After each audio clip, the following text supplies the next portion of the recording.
സ്നേഹമുള്ളവരും ബഹുമാനീയരുമായ സഹോദരന്മാരും, അല്പസമയത്തേക്ക് നിങ്ങളുടെ മുൻപിൽ നിന്നുകൊണ്ട്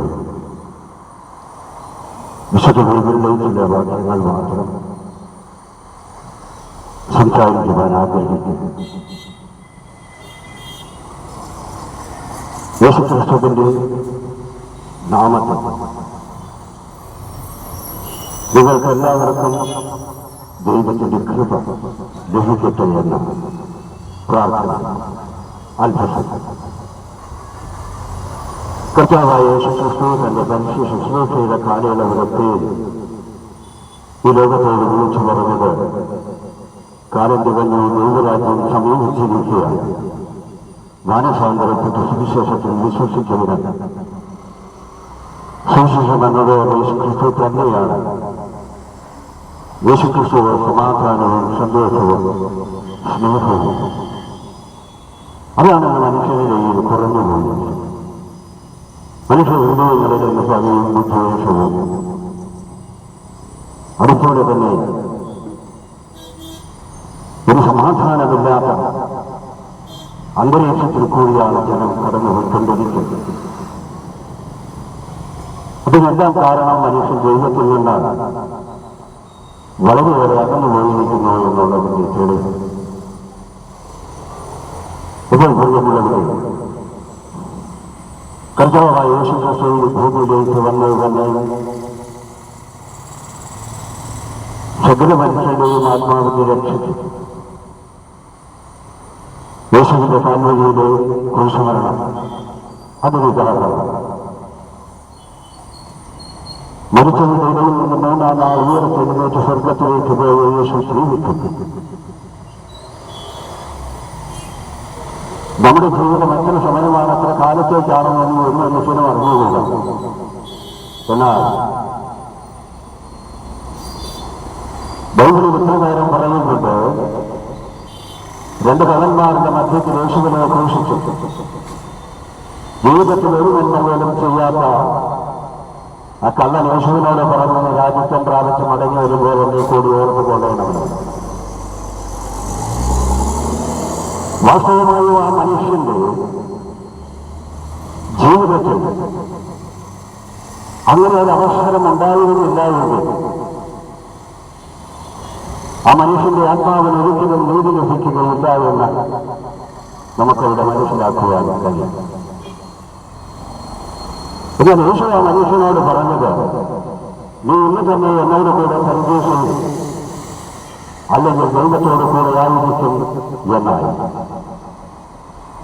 ധാരാളം ഭോഷണങ്ങളും അതുപോലെ തന്നെ ജീവിതത്തിൽ മറ്റുള്ളവരെ ഉപദ്രവിച്ച് മാത്രം ജീവിച്ച ഒരു മനുഷ്യനാണ് അവസാനം കുരിശിൽ കിടക്കുമ്പോൾ ഇനി തനിക്കൊരു ജീവിതം ലഭിക്കുകയില്ല, താൻ ഇവിടെ മരിക്കും, ഇവിടെ കൊണ്ട് തന്റെ ജീവിതം അവസാനിക്കുമെന്ന് അറിഞ്ഞപ്പോഴാണ് ആ മനുഷ്യൻ യേശുവിനോട് ഏറ്റുപറയുവാനിടയായിട്ട്. ഓരോ മനുഷ്യന്റെയും ജീവിതത്തിൽ അത്തരം സാഹചര്യങ്ങളാണ്. നാം എപ്പോഴെങ്കിലും യേശുവിനോട് നിന്നോട് കൂടി എല്ലാവരും എന്നെ കൂടി ചേർക്കണമേ, നിന്റെ അടുത്ത് എന്നെയും വിളിക്കണമേ, നിന്റെ രാജ്യത്തിൽ വസിക്കുവാൻ എന്നെയും ശുദ്ധീകരിക്കണമേ എന്ന് പറയുവാൻ മനുഷ്യൻ ജീവിച്ചിരിക്കുമ്പോഴാണ് അവസരം. അങ്ങനെ പറഞ്ഞില്ല എങ്കിൽ തീർച്ചയായും നാം ശിക്ഷാവിധിയിലേക്ക് തള്ളപ്പെടുവാൻ ഇടയായിരിക്കും. കാരണം പിതാവായ ദൈവം തന്റെ ഏകജാതനായ പുത്രനെ ഈ ഭൂമിയിലേക്ക് അയച്ചത് ഓരോ മനുഷ്യന്റെയും ആത്മാവിന്റെ രക്ഷയ്ക്ക് വേണ്ടി ആണ്. മനുഷ്യൻ നടന്നിരിക്കുന്നതായ പാപത്തെ ഒരിക്കലും ഒരു മനുഷ്യനും സ്വയം കരുതിക്കളയുവാനോ അതിനെ ഉപേക്ഷിക്കുവാനോ കഴിയുകയില്ല. അങ്ങനെയായിരുന്നെങ്കിൽ എത്രയോ മുമ്പേ ഈ ലോകം നന്നാണമായി. എന്നാൽ അതിനുള്ള അവസരം, മനുഷ്യന്റെ ജീവിതത്തിന് ഏറ്റുപറച്ചിലുള്ള അവസരം ഇപ്പോഴാണ്. അതിനാൽ ദുരുപയോഗപ്പെടുത്താതെ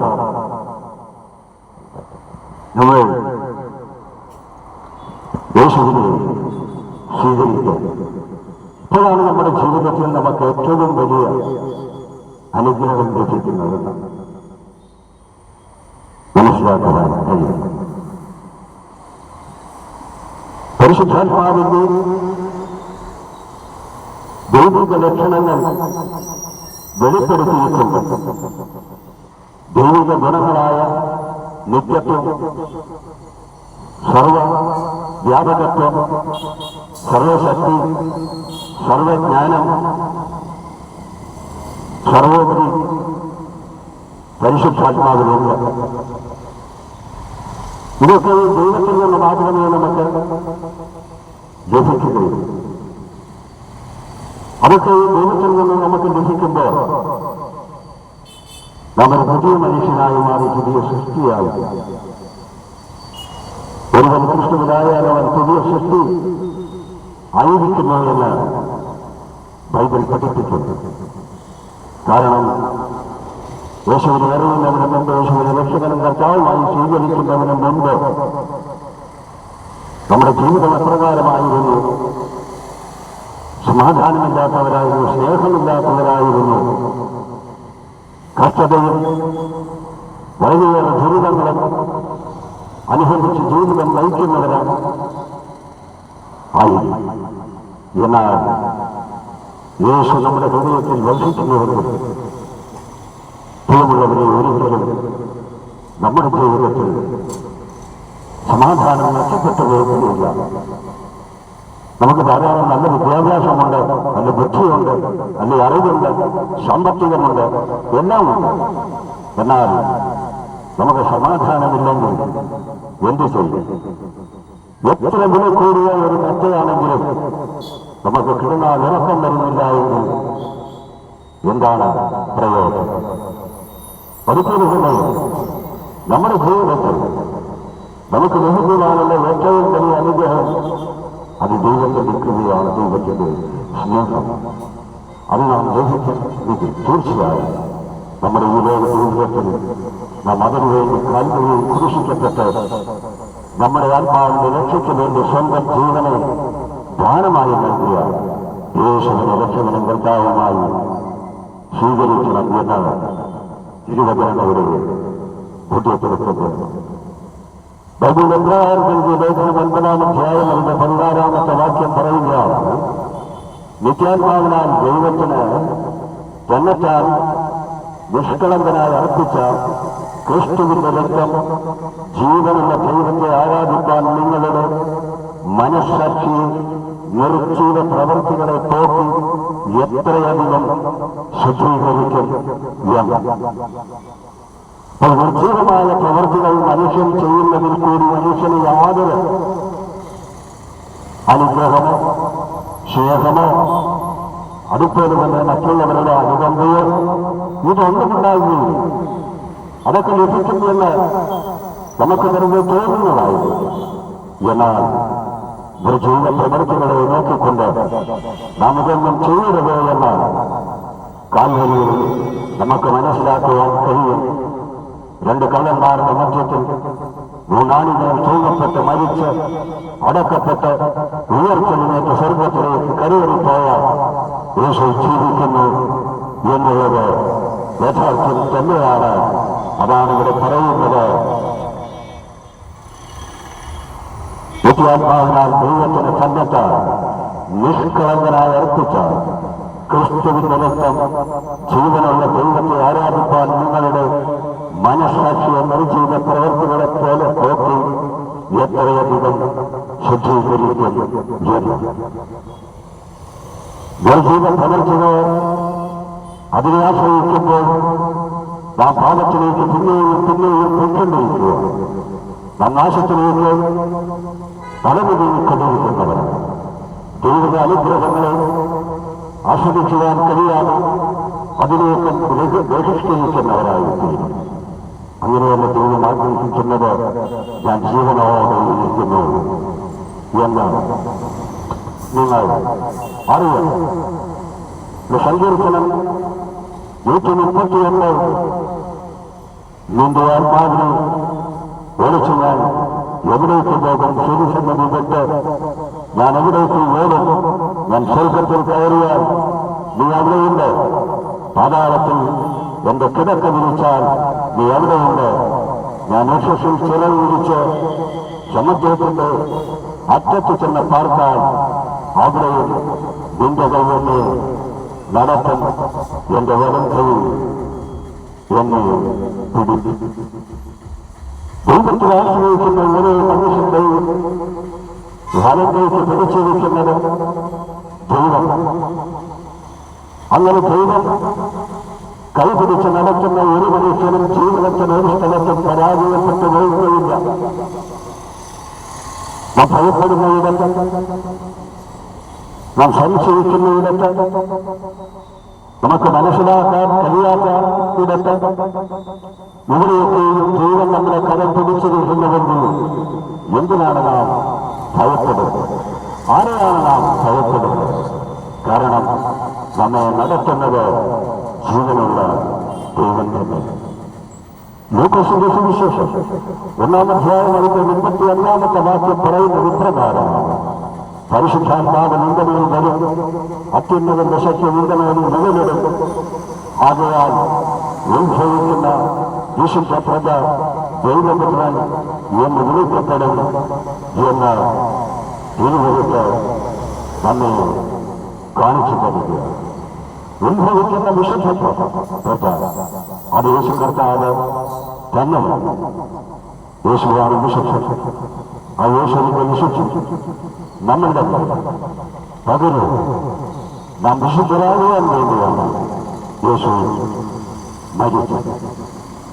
ആ വിശുദ്ധി നമ്മെ നിലനിർത്തുവാൻ ദൈവം നശിക്കുന്ന ഇടത്തിൽ നാം എത്തിച്ചേരുവാനും വിശുദ്ധർക്ക് മാത്രമേ കഴിയുകയുള്ളൂ. അതാണ് ഇവിടെ പറഞ്ഞിരിക്കുന്നത്. പരിശുദ്ധാത്മാവ് നിന്റെ മേൽ വരും, അത്യുന്നതന്റെ ശക്തി നിന്റെ മേൽ മുകളിലിടും.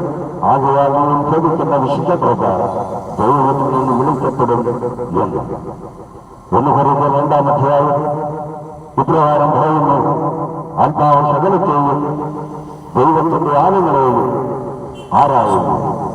മനുഷ്യരിലുള്ളത് അവരുടെ മനുഷ്യാത്മാവല്ലാതെ മനുഷ്യരിൽ ആർ അറിയുന്നു തന്നെ ദൈവത്തിലുള്ളത് ദൈവാത്മാവല്ലാതെ ആരും ഗ്രഹിച്ചിട്ടില്ല എന്ന് നാം അറിയേണ്ടത്.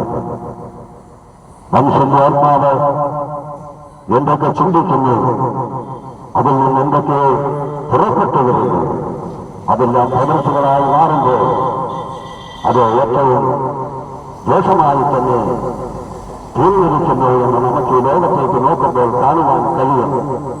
എന്നാൽ ദൈവത്തിന്റെ ആത്മാവുള്ളവനോ അപ്രകാരമല്ല.